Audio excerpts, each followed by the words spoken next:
India का एक leading private sector bank HDFC bank ने FY25 के चौथे क्वार्टर के अपने फाइनेंशियल रिजल्ट्स अनाउंस कर दिए हैं। बैंक ने स्ट्रॉन्ग अर्निंग्स रिपोर्ट की है, जिनकी वजह नेट इंटरेस्ट इनकम में ग्रोथ और प्रोविजंस में कमी रही। ये परफॉर्मेंस बैंक के रेजिलियंस और स्ट्रॉन्ग मार्केट पोजीशन को दिखाता है। इन्वेस्टर्स और एनालिस्ट्स ने रिजल्ट्स का स्वागत किया है।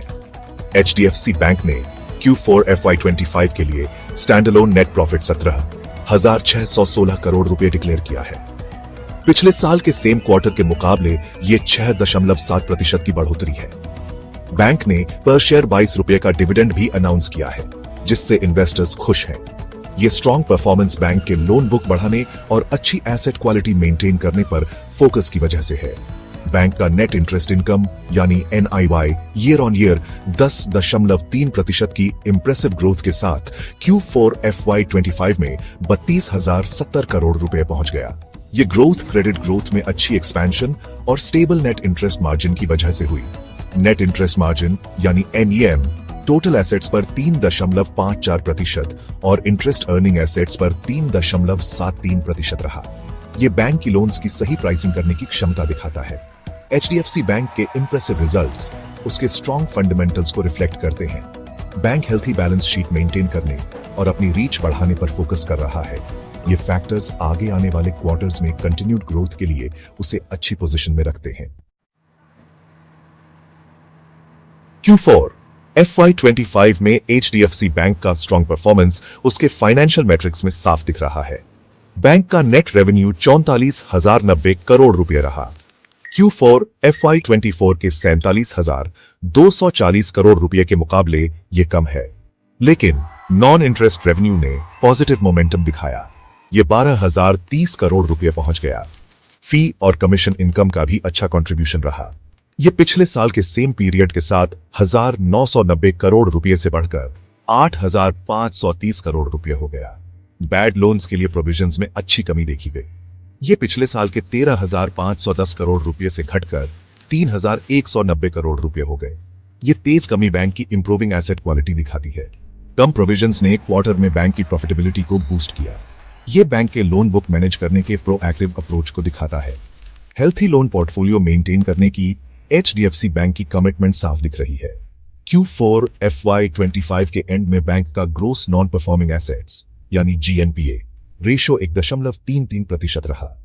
ये एक साल पहले के 1.24% से थोड़ा ज्यादा है, लेकिन पिछले क्वार्टर के 1.42% से कम है। इससे पता चलता है कि बैंक अपने एसेट क्वालिटी को इफेक्टिवली मैनेज कर रहा है। एचडीएफसी बैंक का एसेट क्वालिटी पर फोकस काम आ रहा है। नेट नॉन परफॉर्मिंग एसेट्स यानी NNPA रेशियो 0.43% रहा। ये एक साल पहले के 0.33% से थोड़ा ज्यादा है, लेकिन पिछले क्वार्टर के 0.46% से कम है। एसेट क्वालिटी में ये इंप्रूवमेंट बैंक के स्ट्रॉन्ग रिस्क मैनेजमेंट प्रैक्टिसेस को दिखाता है। क्वार्टर के दौरान बैंक ने रोबस्ट डिपॉजिट ग्रोथ देखी। Average deposits year on year 15.8% बढ़कर 25.28 लाख करोड़ रुपए के सब्सटेंशियल लेवल पर पहुंच गए। खासतौर पर करंट अकाउंट और सेविंग्स अकाउंट यानी कासा डिपॉजिट्स में ग्रोथ अच्छी रही। ये डिपॉजिट्स 5.7% बढ़कर 8.29 लाख करोड़ रुपए पर पहुंच गए। डिपॉजिट्स में ग्रोथ कस्टमर्स के बैंक पर ट्रस्ट को दिखाता है। एचडीएफसी बैंक अपने बैलेंस शीट को और मजबूत करने पर फोकस कर रहा है। बैंक के एडवांसेस ईयर ऑन ईयर 5.4% बढ़े। ये ग्रोथ टोटल को 26.43 लाख करोड़ रुपए पर ले आया। एडवांसेस में ये ग्रोथ बैंक के लोन बुक एक्सपैंड करने की स्ट्रेटजी के हिसाब से है। एचडीएफसी बैंक का एम FY27 तक 85 to 90% का credit to deposit ratio achieve करना है। बैंक का कैपिटल एडिक्वेसी रेशियो यानी CR हेल्थी 19.6% रहा। ये strong capital position future growth के लिए बफर प्रोवाइड करता है। मार्केट ने एचडीएफसी बैंक के रोबस्ट Q4 FY25 रिजल्ट्स पर पॉजिटिव रिएक्ट किया। बॉम्बे स्टॉक एक्सचेंज यानी BSE पर बैंक के शेयर्स 1,906.55 रुपए पर क्लोज हुए। ये 1.5% की बढ़ोतरी है। पॉजिटिव मार्केट रिस्पांस बैंक के फ्यूचर प्रोस्पेक्ट्स में इन्वेस्टर कॉन्फिडेंस को रिफ्लेक्ट करता है।